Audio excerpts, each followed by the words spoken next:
अगर middle east से आने वाला 40 से 50% तेल अचानक रुक जाए तो आखिर भारत क्या करेगा? सवाल तो बड़ा है और चिंता उससे भी बड़ी। लेकिन इस परेशानी के बीच रशिया ने एक बड़ा संकेत दिया है।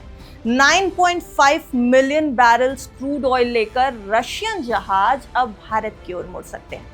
सवाल यह है कि क्या इस ऑयल क्राइसिस के बीच इंडियन रशियन ऑयल बॉन्ड फिर से मजबूत होने जा रहा है, और क्या इससे डोनाल्ड ट्रंप की रणनीति को एक झटका लग सकता है?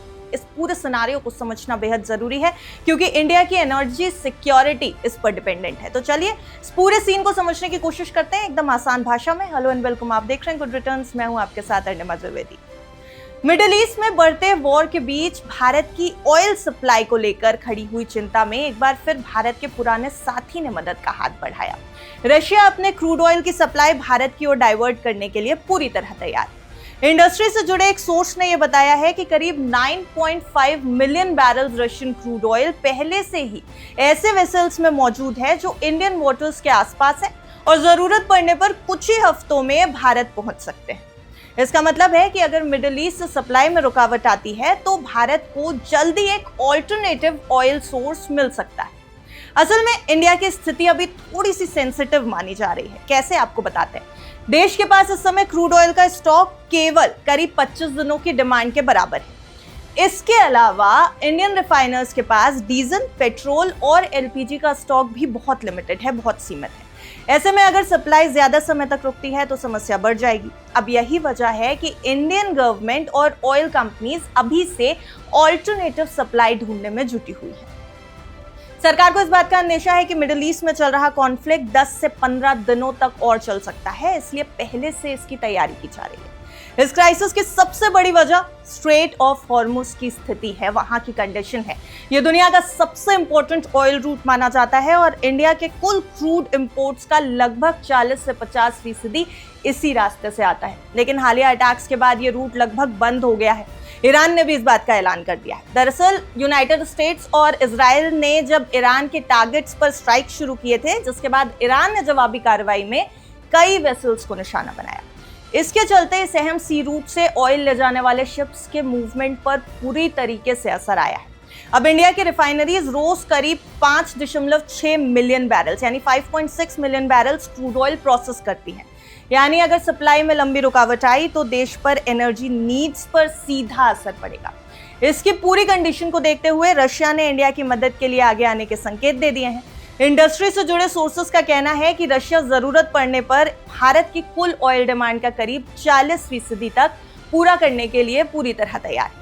ये डेवलपमेंट इसलिए भी इंटरेस्टिंग है क्योंकि पिछले कुछ समय से यूनाइटेड स्टेट्स लगातार भारत पर रशियन ऑयल खरीद कम करने का प्रेशर बना रहा था। यूएस प्रेसिडेंट डोनाल्ड ट्रंप ने पिछले महीने इंडिया से इंपोर्ट्स पर लगाए गए कुछ प्यूनिटिव टैरिफ्स भी हटाते हुए कहा था कि इंडिया ने रशियन ऑयल खरीदना बंद करने की बात मान ली है। लेकिन भारत ने साफ कर दिया कि उसकी एनर्जी पॉलिसी पूरी तरह मार्केट कंडीशंस और ग्लोबल सिचुएशन पर तय की जाएगी। दरअसल कुछ महीनों पहले रशिया से इंडिया का ऑयल इंपोर्ट जरूर थोड़ा सा घट गया था। उसका डेटा भी आपको बता देते हैं। डेटा के मुताबिक जनवरी में ये लगभग 1.1 मिलियन बैरल्स पर डे तक गिर गया था, जो नवंबर 2022 के बाद सबसे कम लेवल था। उस समय इंडिया के कुल ऑयल इंपोर्ट्स में रशिया का शेयर 21.2% तक था। लेकिन फरवरी में ये शेयर फिर से बढ़कर करीब 30% यानी 30% तक पहुंचा है। रशिया यूक्रेन वॉर के बाद से रशिया अपना ऑयल ग्लोबल प्राइसेस से कम दाम पर बेचता रहा है, जिससे इंडिया और चाइना जैसे देशों को फायदा मिला। लेकिन अब मौजूदा क्राइसिस के बाद मार्केट की सिचुएशन थोड़ी बदल सकती है।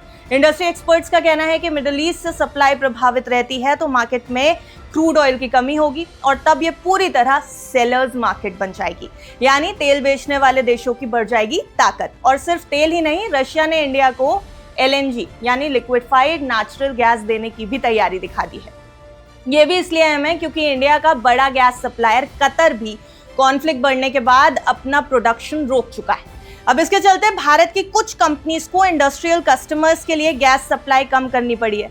कुल मिलाकर अगर देखा जाए तो मिडिल ईस्ट का ये क्राइसिस दुनिया की एनर्जी पॉलिटिक्स को तेजी से बदल रहा है। एक तरफ यूनाइटेड स्टेट्स चाहता था कि भारत रशियन ऑयल से दूरी बनाए, लेकिन मौजूदा हालात में रशिया फिर इंडिया के लिए सबसे बड़ा ऑप्शन बनकर सामने आया है। ऐसे में साफ संकेत है कि आने वाले समय में भारत और रशिया के बीच ऑयल पार्टनरशिप एक बार फिर मजबूत होगी और डोनाल्ड ट्रंप के लिए ये बहुत बड़ा झटका। वैसे भारत रशिया के बीच जो संबंध है उसको लेकर के आपकी क्या राय है, कमेंट सेक्शन में जरूर बताएं और देखते रहें गुड रिटर्न्स।